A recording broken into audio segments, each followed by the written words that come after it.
Hello guys, Radhe Radhe. आज की इस वीडियो पर हम लोग पढ़ने वाले हैं माइटोटिक फेज।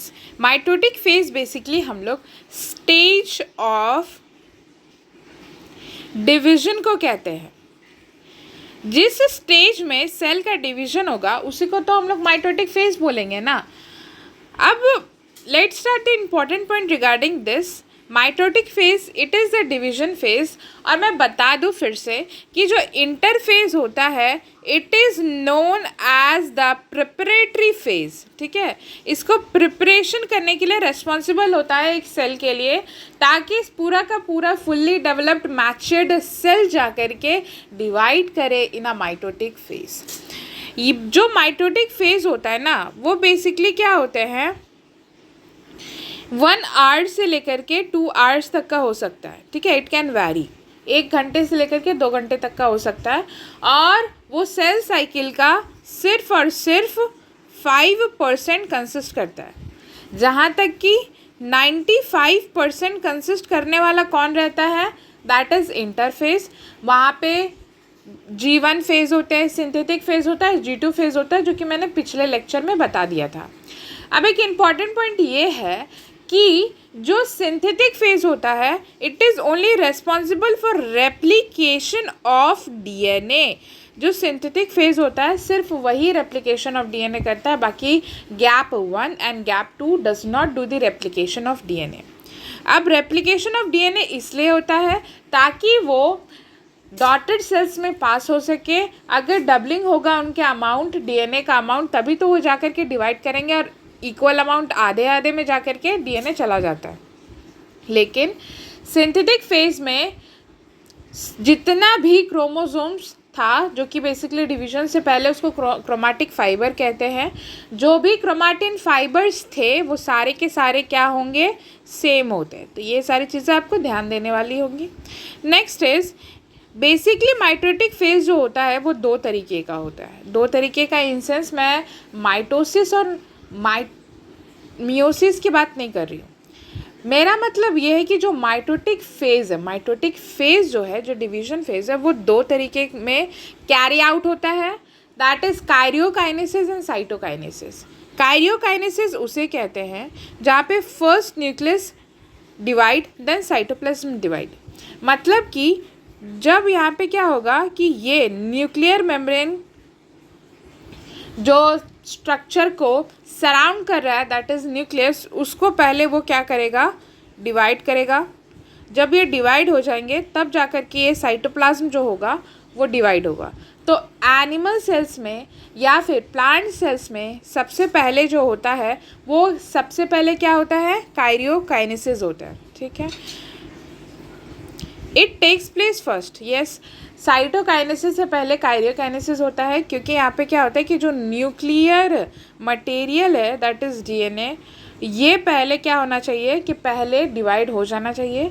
अगर ये पहले डिवाइड हो जाएगा तो उसके बाद इक्वल अमाउंट ऑफ साइटोप्लाज्म जो रहता है हम लोग अपने हिसाब से डिवाइड करके दे देंगे। Next is cytokinesis. Cytokinesis basically क्या होता है, process of division of cytoplasm it takes after karyokinesis. मतलब कि ये जो है, जो न्यूक्लियर मटेरियल है वो 2 हाफ में बट गया। ठीक है, एक था वो क्या हुआ, 2 में जा कर के बट गया।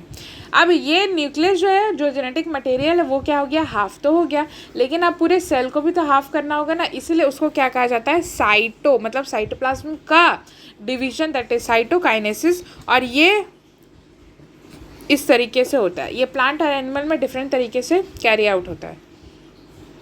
ये सेकेंड फेज होता है बेसिकली। काइरियोकाइनेसिस के अंदर आते हैं माइटोसिस एंड मियोसिस। काइरियोकाइनेसिस के डिवीजन में आते हैं माइटोसिस एंड मियोसिस। जहाँ पे माइटोसिस की बात हम लोग करते हैं तो जो माइटोसिस होता है ma'am, it takes place in the somatic and vegetative cells and form 2 identical daughter cells. इसका ये मतलब होता है, जो काइरियोकाइनेसिस का पहला टाइप है दैट इज़ माइटोसिस। माइटोसिस में होता ये है कि जहाँ पे जो भी सेल्स, कौन से सेल्स, दैट इज स्टोमैटिक सेल्स या फिर vegetative cells other than the gonads, जो भी सेल्स बॉडी में प्रेजेंट है सारे के सारे माइटोसिस करते हैं। अब एक इम्पॉर्टेंट पॉइंट ये है कि जिस तरीके के पेरेंट सेल रहेगा ना, एकदम हूबहू वो डॉटर जैसा सेल, एकदम उसी का जेरोक्स कॉपी जो है उस तरीके का डॉटर का प्रोडक्शन करते हैं। और एक इम्पॉर्टेंट पॉइंट ये भी है कि इसमें सेट ऑफ क्रोमोसोम्स चेंज नहीं होते हैं। जितना पेरेंट्स में सेट ऑफ क्रोमोसोम्स रहता है उतना ही सेट ऑफ क्रोमोसोम्स जो रहता है वो कहाँ चला जाता है, डॉटर सेल्स में चला जाता है। अब ये इस डिवीज़न को, इस माइटोसिस के इस फेज को हम लोग इक्वेशनल डिवीज़न भी बोलते हैं। ठीक है, इक्वेशनल डिवीज़न इसलिए बोलते हैं क्योंकि इसमें equal amount of the set of chromosomes are passing to the daughter cells. लेकिन मियोसिस उसका अलग है।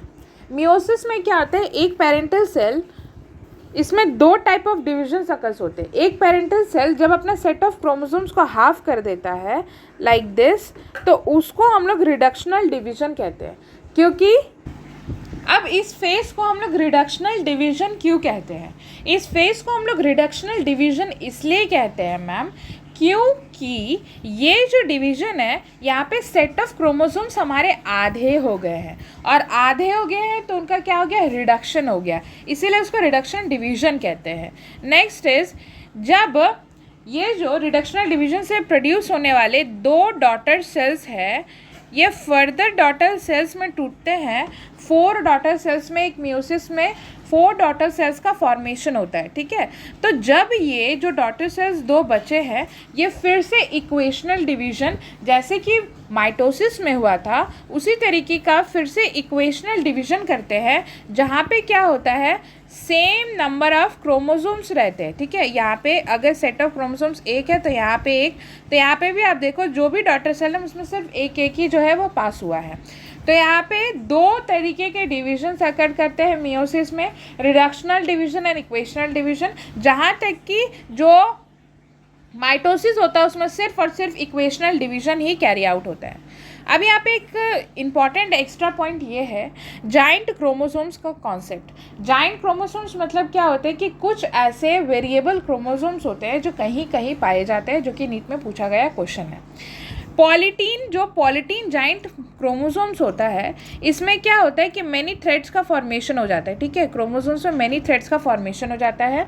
ये बेसिकली कहाँ पे प्रेजेंट रहता है ये आपको याद करना इंपॉर्टेंट है। In salivary gland nucleus of some insects of order Diptera. जिन भी इंसेक्ट्स का ऑर्डर डिप्टेरा है उसके सलाइवरी ग्लैंड के न्यूक्लियस में प्रेजेंट होता है ये क्रोमोसोम्स। और ये किस लिए होता है, ये काउस भी मैंने बताया है। When chromosome does not get separated at anaphase and then again enter to synthetic phase. तो बेसिकली हम लोग आगे चल के पढ़ेंगे प्रोफेज, मेटाफेज, एनाफेज, टेलोफेज।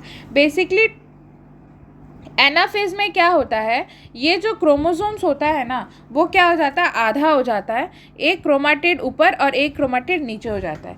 लेकिन जो पॉलीटीन टाइप ऑफ क्रोमोसोम्स होते हैं उसमें एनाफेज में ये सेपरेट ही नहीं होते ये क्रोमोसोम्स, और फिर जाकर के सिंथेटिक फेज में चला जाता है। और सिंथेटिक फेज में क्या हो जाता है, doubling of amount of DNA, और उसमें क्या होता है, थ्रेड्स लाइक का फॉर्मेशन ज़्यादा हो जाता है, इसीलिए इसको थ्रेड लाइक जाइंट क्रोमोसोम्स भी कहते हैं। Next is lamp brush. Lamp brush जो रहता है वो बेसिकली ब्रश की तरह दिखता है इस तरीके का। ये कहाँ पे प्रेजेंट रहता है, इन ओसाइट्स ऑफ वर्टिब्रेट्स। ये ओसाइट्स ऑफ वर्टिब्रेट्स मतलब जो एग सेल्स होते हैं फीमेल के, उस वर्टिब्रेट्स में प्रेजेंट होते हैं। और ये डीकंडेंसेशन इन डाइप्लोटीन एक तरीके का स्टेज आता है प्रोफेज में ऑफ मियोसिस में। तो उसमें बेसिकली क्या होता है कि कुछ ज़्यादा ये कंडेंस कर जाते हैं, डीकंडेंसेशन हो जाता है, इसीलिए इनका फॉर्मेशन हो जाता है। तो this is all for the mitotic phase. Thank you.